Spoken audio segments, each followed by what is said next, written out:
Mi nombre es Alejandro Gómez, soy técnica líder arquitecto de Baufes y bueno, el día de hoy les vamos a presentar una charla sobre blockchain principalmente y bueno, su relación con Ethereum en los contratos inteligentes. Me gustaría saber de qué carreras vienen, sobre todo por si tienen alguna duda o algo, entender más cuál es el origen y un poquito para que nos sirvan de datos. Entonces, ahí en la portada les estoy dejando un QR para conectarse a Menti y ahí van a ver que van a poder llenar algunas preguntas.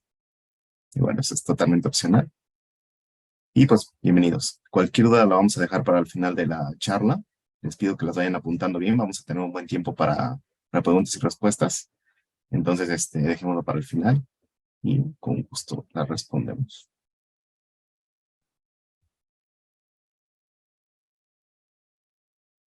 ¿Qué vamos a estar viendo el día de hoy? Bueno, primero vamos a empezar con blockchain. Todo esto vamos a trabajar con fundamentos. La verdad es que no nos da mucho el tiempo para meternos a fondo. Es poco tiempo y estas suelen ser charlas de 12 horas o cosas así, pero bueno, vamos a trabajar lo más que se pueda, llegar con fundamentos, que todos entiendan lo que es blockchain, que todos entiendan lo que son Ethereum, contratos inteligentes, en este caso un poquito de Solidity, veo que hay gente de sistemas, entonces seguramente habrá muchas personas que tengan conocimiento aquí de programación o que ya manejen lenguajes de programación. Igual se vale hacer un poquito las preguntas técnicas, no hay ningún problema. Ustedes deciden el nivel de la charla. Eh, Seguramente no lo sabré todo, pero lo más que pueda apoyarlos los estaremos apoyando. Eh, bueno, primero vamos a empezar con el tema de blockchain. Blockchain es una base de datos distribuida, es un sistema de almacenamiento distribuido. No quisiera meterme en conceptos muy complejos. A veces se describe a blockchain como algo muy complejo. La verdad es que cualquiera que haya usado Torrent en aquellas épocas, quien haya usado Napster o cualquiera que haya usado alguna descarga de algún archivo distribuido, sabrá que esto es una red muy parecida, una red peer-to-peer, una red punto a punto en la que todos los participantes tienen o todo o un pedazo de la información y la intención de esta red distribuida, descentralizada e inmutable es que todos los nodos tengan toda la información, esté descentralizada, eso lo vamos a ver más adelante, pero la intención es que ninguna de las partes, ninguno de los nodos tenga el control y es inmutable además porque todo esto tiene una parte de seguridad que maneja con hashes y los hashes impiden que un bloque sea compartido de manera errónea en el futuro o que sea modificado. Entonces, estas también son redes validadas para poder subir información a esta base de datos, a este disquito duro.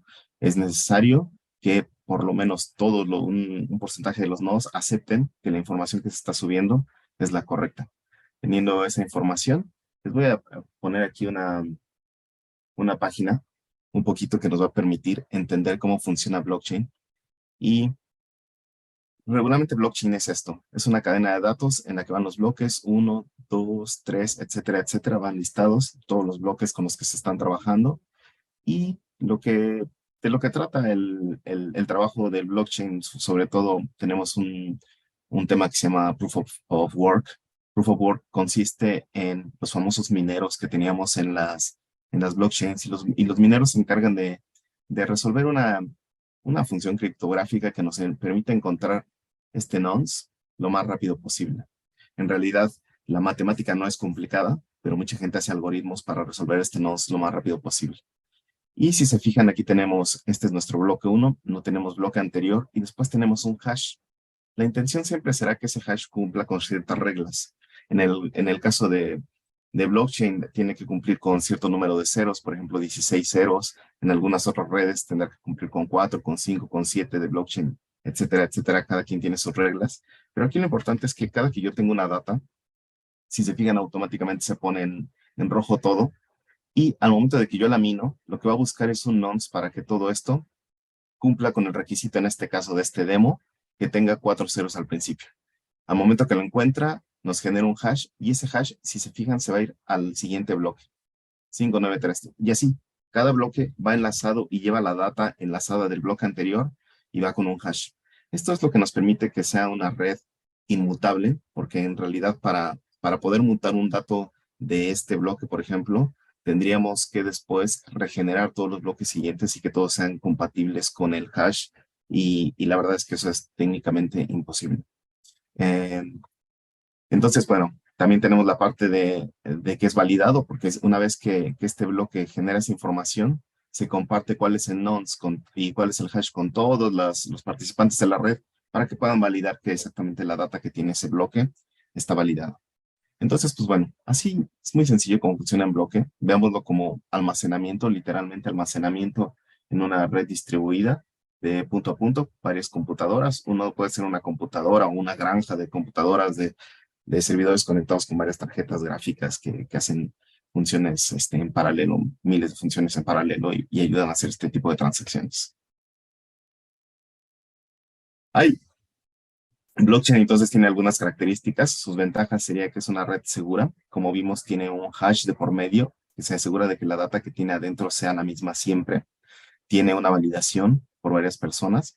Es trazable y por eso vamos a ver muchos usos más adelante, pero particularmente un uso de la trazabilidad en el presente es la cadena de suministros.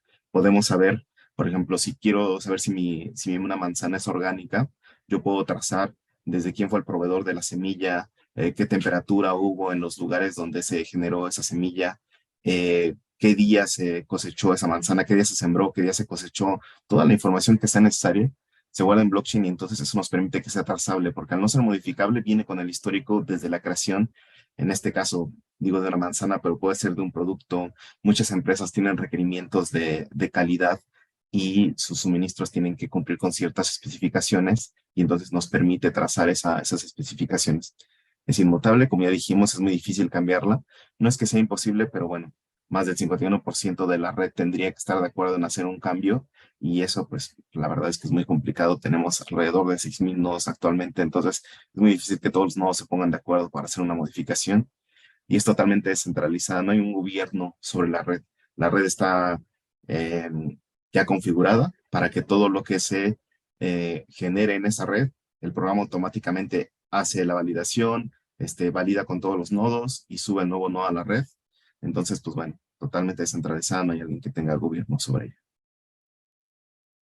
Algunas desventajas que he visto en este tiempo es difícil la adopción, es difícil hacer que sobre todo las empresas entiendan las ventajas de blockchain. Es difícil también que el usuario empiece a usar blockchain en su día a día. Hay algunas empresas que ya lo están usando y lo usan como un servicio interno, pero no tanto todavía expuesto al cliente.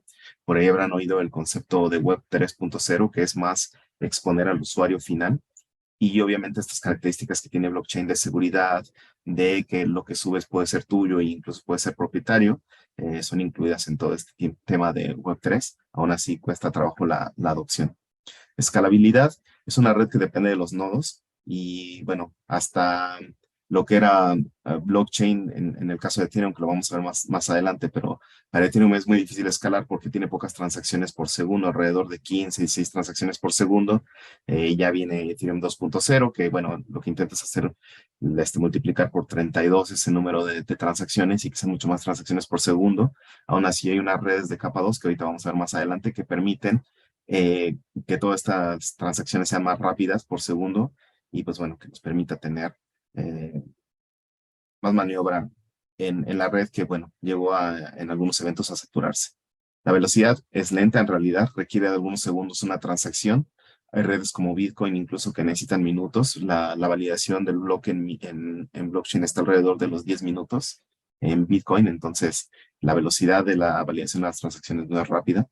Y el costo lo vamos a ver también más adelante, pero bueno, cada que hacemos una transacción tiene un costo en gas, en este caso en Ethereum, que es el tema que vamos a tratar, pero ese costo viene asignado a cada transacción y depende también del horario en el que se hagan las transacciones. Entonces, bueno, esto es difícil, hace difícil que blockchain sea, sobre todo, se adopte rápidamente en el mundo de las empresas. Algunas blockchains conocidas, pues bueno, tenemos Ethereum, eh, tenemos Polygon, que es una capa 2 sobre Ethereum, les comentaba. Polygon está encargada de trabajar en paralelo a Ethereum, pero como capa 2 puede manejar todas las transacciones y después se encarga de guardarlas en una red principal de Ethereum.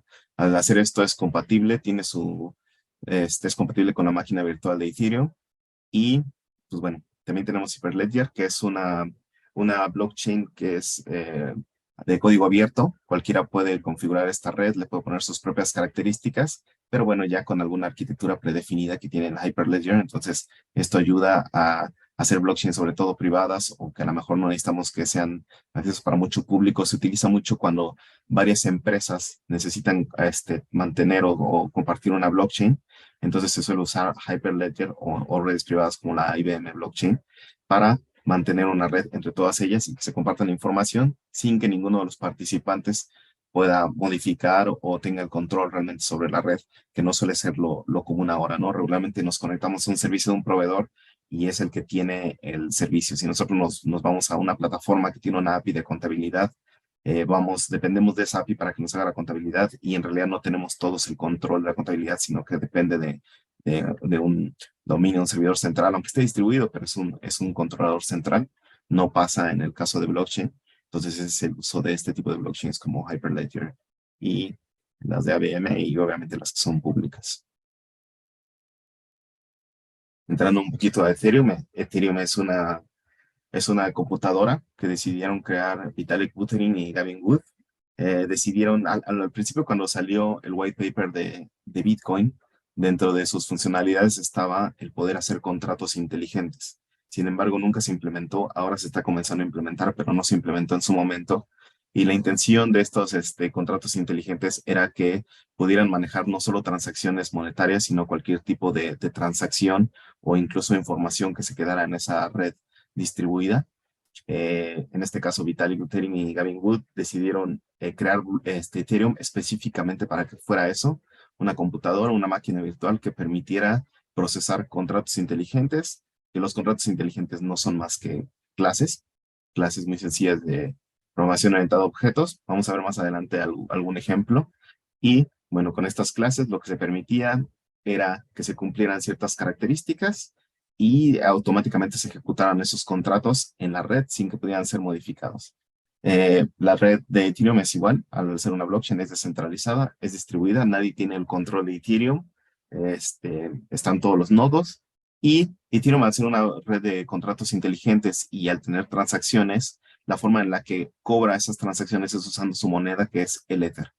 Pero es el coin de Ethereum, no es tanto como Bitcoin que nació para sustituir al dinero fiat, sino más bien la intención de Ethereum es ser una moneda de cambio para las transacciones realizadas dentro de la máquina de Ethereum. Obviamente a las personas que participan proporcionando su hardware, proporcionando su infraestructura para generar todos estos bloques que veíamos hace ratito, pues se les tenía que pagar de alguna manera.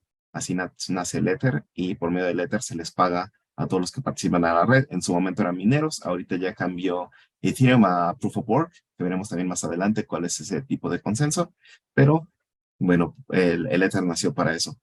Los contratos inteligentes es el código en realidad que nosotros ejecutamos dentro de la máquina virtual de Ethereum y lo que nos permite tener desde transacciones de dinero, almacenar elementos, crear NFTs, crear organizaciones. Vamos a ver ahorita más adelante los tipos de redes que podemos crear con Ethereum, pero los contratos inteligentes nos permiten hacer eso y Solidity es el nombre del lenguaje de programación que nos permite crear estos contratos inteligentes. Es un lenguaje muy similar a Java, muy similar a TypeScript, entonces van a ver que es un lenguaje amigable, no es tan avanzado, pero bueno, es por ahí el lenguaje. Las posibles aplicaciones que tenemos en Ethereum son las finanzas descentralizadas.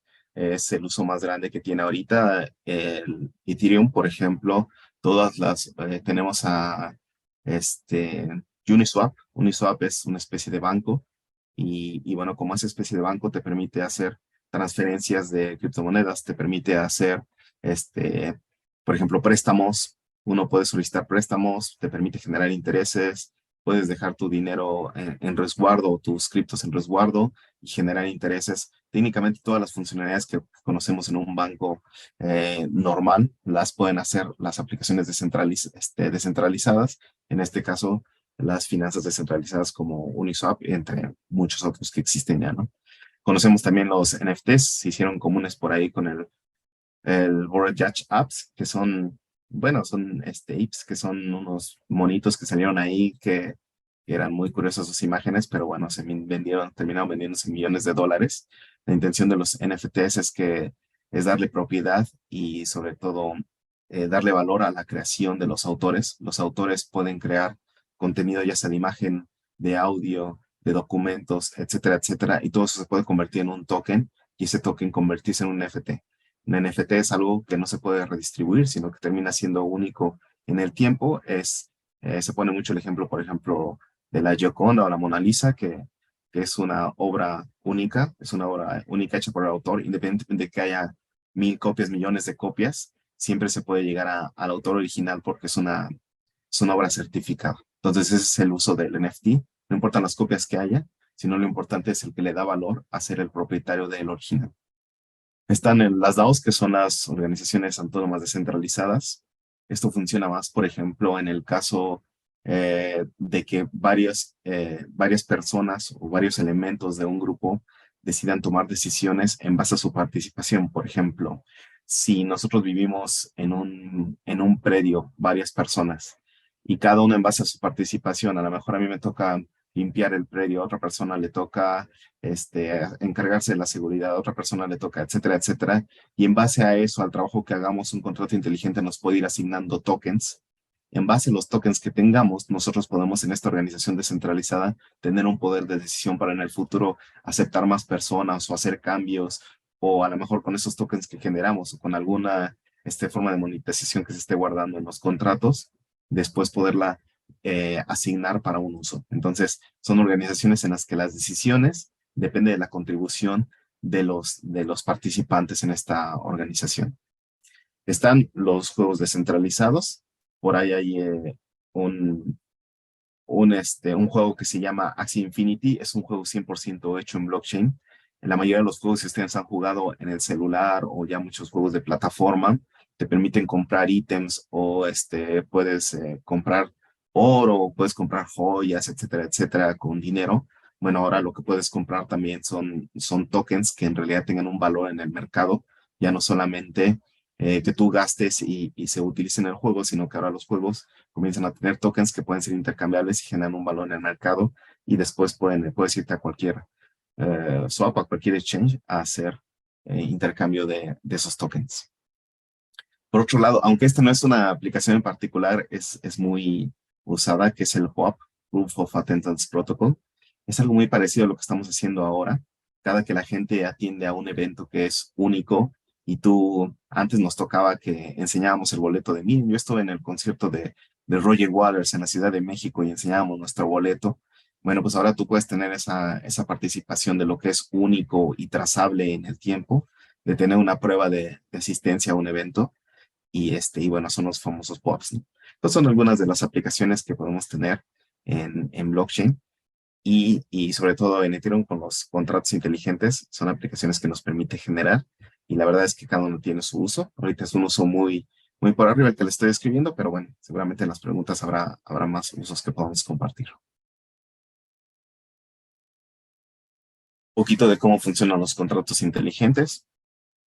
Los contratos inteligentes, como les había comentado, son clases, no tiene más de secreto, aunque por definición siempre se van a encontrar en los videos que es muy parecido a un contrato de los que hacemos actualmente en papel, que a final de cuentas son una, dos o más partes que tienen un acuerdo y ese acuerdo está firmado en un contrato que no se puede modificar y a final de cuentas cuando se cumplen los requerimientos de ese contrato, automáticamente se hace la operación o se hacen las transacciones que estén en ese contrato. Por ejemplo, si yo tengo una aplicación que sea de una subasta, yo puedo agarrar y tener una subasta de un producto y decir, bueno, ahora vamos a subastar este libro que tiene tantos años de antigüedad. Entonces, las subastas normales tendrían una persona que esté manejando la subasta, que es el que cobra las comisiones, que se encarga de distribuir a la persona que ganó la subasta, etcétera, etcétera.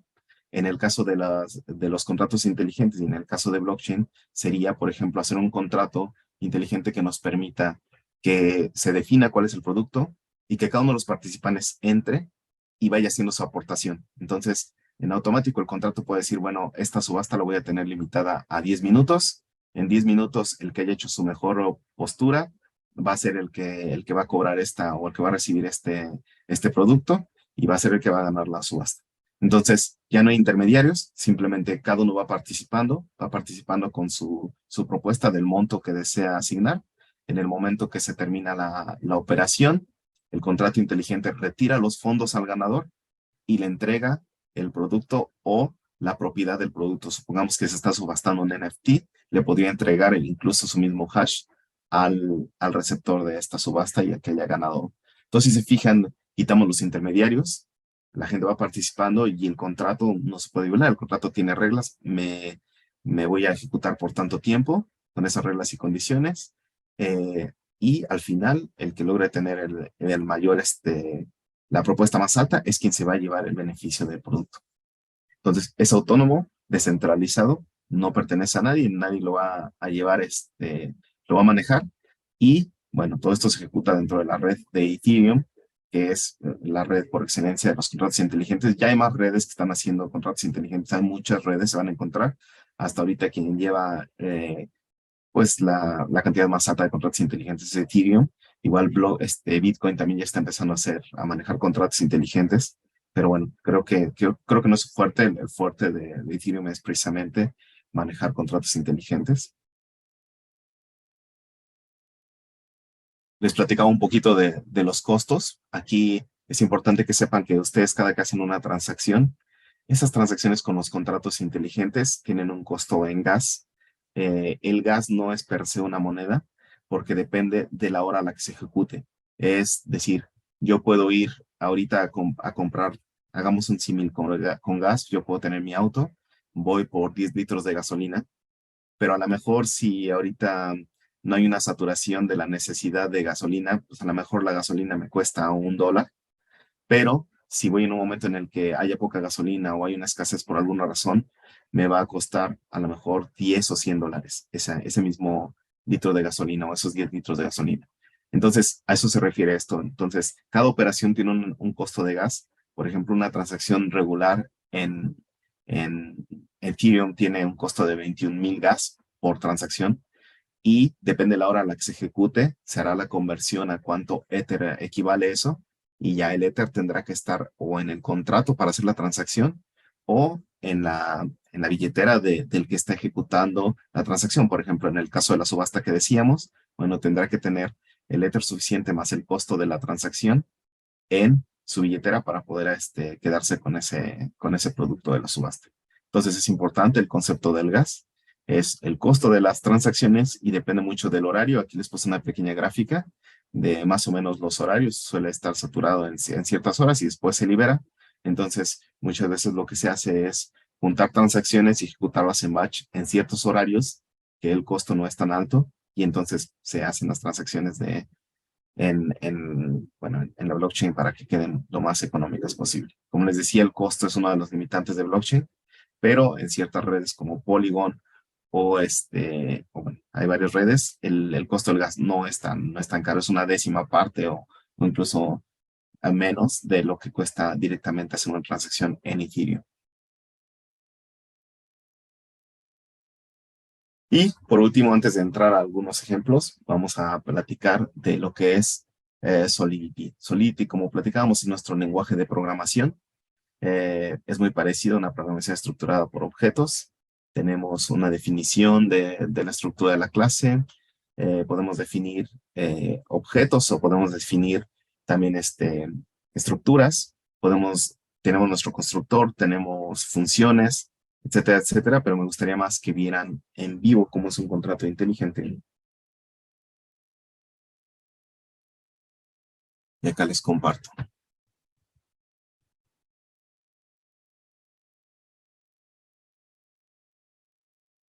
Este es un contrato inteligente que creé para jugar el día de hoy. Si se fijan, podemos definir, bueno, esto es siempre cuando iniciamos un contrato inteligente, definimos la versión con la que estamos trabajando. Esto es importante porque en blockchain y sobre todo en Ethereum, los contratos inteligentes de Solidity cambian mucho las especificaciones. Entonces, de la versión 7 a la versión 8 vamos a ver cosas que ya no funcionan, cosas que sí funcionan. Suele cambiar muy frecuente. Entonces, siempre hay que definir cuál es la versión con la que queremos ejecutar este programa y sobre todo cuando queramos hacer actualizaciones a los contratos o de subir nuevos contratos, hay que entender que hay que checar que sea compatible todo lo que es nuestro contrato original. Se define, imagínense que aquí en vez de contract dice class, pero a final de cuentas es una clase. Tenemos los tipos, booleano, enteros de 8 bits, cadenas.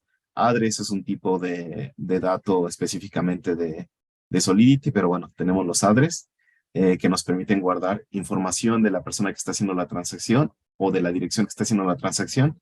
Tenemos además del address, tenemos información adicional. Entonces es un objeto, es un tipo de dato específico para los contratos inteligentes. Podemos definir arreglos si se fijan, de estructuras compuestas o de objetos. Podemos definir arreglos de estructuras base y eventos, por ejemplo. Ta, ta, ta. Tenemos nuestro constructor. Es importante que sepan que los contratos inteligentes, cuando se ejecutan la primera vez, pueden guardar ciertas variables que se van a quedar ya en el tiempo, ¿no? Por ejemplo, aquí yo puedo poner que el developer es el message sender y el message sender siempre es el que ejecuta el programa. Por ejemplo, en este caso, como lo está ejecutando en el constructor, siempre será el que está ejecutando el contrato inteligente. Cuando yo subo el contrato inteligente a la red de Ethereum, se ejecuta este constructor y va a decir, bueno, quien subió el contrato inteligente fue esta address y ese lo voy a tomar como el developer. Y bueno, aquí hay un pequeño código que tiene algunas funciones. Es un código muy sencillo, pero vamos a ver cómo funciona un contrato inteligente. En este caso, pueden ustedes meterse a esta dirección de remix.ethereum.org. Es un IDE que les permite hacer experimentos con contratos inteligentes. De hecho, hay contratos inteligentes ya en producción que se hacen en este mismo remix, así que no es tan para pruebas como se podría pensar, si es un IDE avanzado. Vamos a ejecutar un contrato inteligente y, bueno, después si gustan vemos algo más de remix y algo más de cómo funciona aquí, pero lo importante es que aquí podemos ejecutar el contrato. A ver si puedo mover esto. Puedo ejecutar el contrato en un deploy y aquí ya se ejecutó mi contrato. Si se fijan, aquí van a pasar muchas cosas. Se ejecutó la transacción, que fue un true, le generó un hash, que es lo que decíamos. Esto ya es el hash de la transacción en la blockchain. Este fue en el bloque número 15 de la blockchain. Tenemos un address para este contrato inteligente. Y si fijan acá abajito dice cuánto fue nuestro costo en gas. En este caso costó levantar este contrato inteligente de 1.369.085 gas, ¿vale? Entonces, aquí les da alguna información de cómo fue el deploy de este contrato inteligente. Eso es solo por subirlo. Después vamos a ejecutar algunas funciones. Este es un contrato que, bueno, nosotros que somos programadores sabemos que nos gusta el café, entonces este contrato se encarga de darle café y galletitas al desarrollador y según el café y las galletitas que le demos va a ser su estado de ánimo. Entonces, por ejemplo, si yo le quiero dar aquí una taza de café, si se fijan aquí hubo un error, pero en realidad lo que faltó, lo que sucedió fue que generó una excepción. Esta excepción lo que nos dice es aliméntame Baufest en este caso, pero lo que está pidiendo es que lo alimente a alguien más, porque aquí quien está ejecutando el contrato es exactamente el mismo que se está comprando el café. Entonces, una de las reglas que estoy poniendo, y eso para validar cómo funciona en contratos inteligentes, una regla es, oye, una de mis reglas es, si me vas a invitar a un café, que no sea yo, tiene que ser un tercero el que me lo invite. Entonces, al momento de que no se cumplió una regla, que aquí está, me está diciendo, oye, el que subió el contrato el que está haciendo actualmente la transacción es diferente al desarrollador que subió el contrato, no, entonces dile que es una excepción, ¿no? Estas son las reglas que les decía que cumple el contrato. Si las reglas no se cumplen, simplemente el contrato se va a romper y no se va a ejecutar. En este caso, suelta una excepción y esa excepción se puede mandar al frontend para que todos la puedan ver y bueno, en este caso, si este es un contrato público, pueden ver cuál es el resultado de esta operación. Entonces, simplemente si cambiamos y decimos, bueno, esta es otra persona que entró y le quiere invitar un café a este desarrollador, bueno, yo le quiero invitar un café, entonces ahora sí la transacción es exitosa porque pasa las validaciones Y si yo quiero saber cuántos cafés hay, ya me dice que aquí hay un café, ¿no? Igual si yo le quiero invitar una galletita, yo puedo abrir y yo le puedo invitar una galleta de tamaño 5 que sea de sabor chocolate, ¿no? Hacemos la transacción, se ejecuta exitosamente porque la está ejecutando una persona que no es el desarrollador. Y en este caso es un objeto, entonces este objeto genera una tupla que trae el tamaño, que es el 5, y una galleta de chocolate. ¿Qué pasa? Que en este momento el programador tiene una taza de café, tiene una galleta de chocolate, está muy a gusto, entonces si nos fijamos en su estatus, nos dice que está en TikTok, ¿no? Porque está muy a gusto el desarrollador. Si nosotros le damos un café más, ahora tiene 2 cafés, y si nos fijamos en el estatus, ahora dice que está despierto. Ya tiene más café que galletas. Entonces, si se fijan, esto es solo un juego para conocer los contratos inteligentes, pero en realidad cumple las reglas de un contrato. Si no se cumplen ciertas reglas, el contrato no se va a ejecutar. Si se cumplen las reglas, el contrato se va a ejecutar. Y en base a lo que suceda en ese contrato, puede el programador, en este caso, recibir su café porque todas las reglas se cumplieron. Y también el que aportó las galletas y el café tiene el beneficio de estar en una lista de los que han aportado a este desarrollador.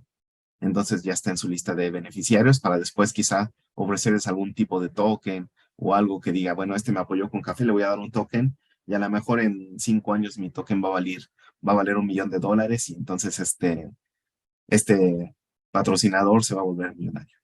Más o menos así funcionan los contratos inteligentes. Esto, bueno, está dentro de una red de pruebas directamente de Remix, pero igual todo esto se puede levantar en una red directamente de Ethereum. Así como está, es un contrato inteligente funcional que yo podría levantar hasta la red directamente de Ethereum y funcionaría. No tendría mucho sentido, pero bueno, yo podría levantarlo para que ustedes me inviten a un café por esta charla y funcionaría. Entonces, pues bueno, hasta aquí más o menos platicamos de lo que son los contratos inteligentes, blockchain, Ethereum, todo a grandes rasgos. No nos metimos mucho a fondo, pero espero que más o menos sirva para una introducción. Traté de hacer la charla corta porque este tipo de charlas son más de dudas y preguntas. Bueno, ahí tenía algunos tipos que a menos que sean programadores, no sé si les interesa mucho, pero bueno, los calificadores del tipo de clase que puede ser pública, privada, interna, externa, etcétera, etcétera, los tipos de datos que más o menos vimos de rápido, tipos de datos completos, complejos, y, y bueno, dónde se guarda la información de nuestro contrato inteligente, si es en el storage, que significa storage, significa que se guarda en blockchain o que solo se guarda en la memoria. Si solo la guardamos en la memoria no cuesta gas, si lo vamos a guardar en storage nos va a costar gas.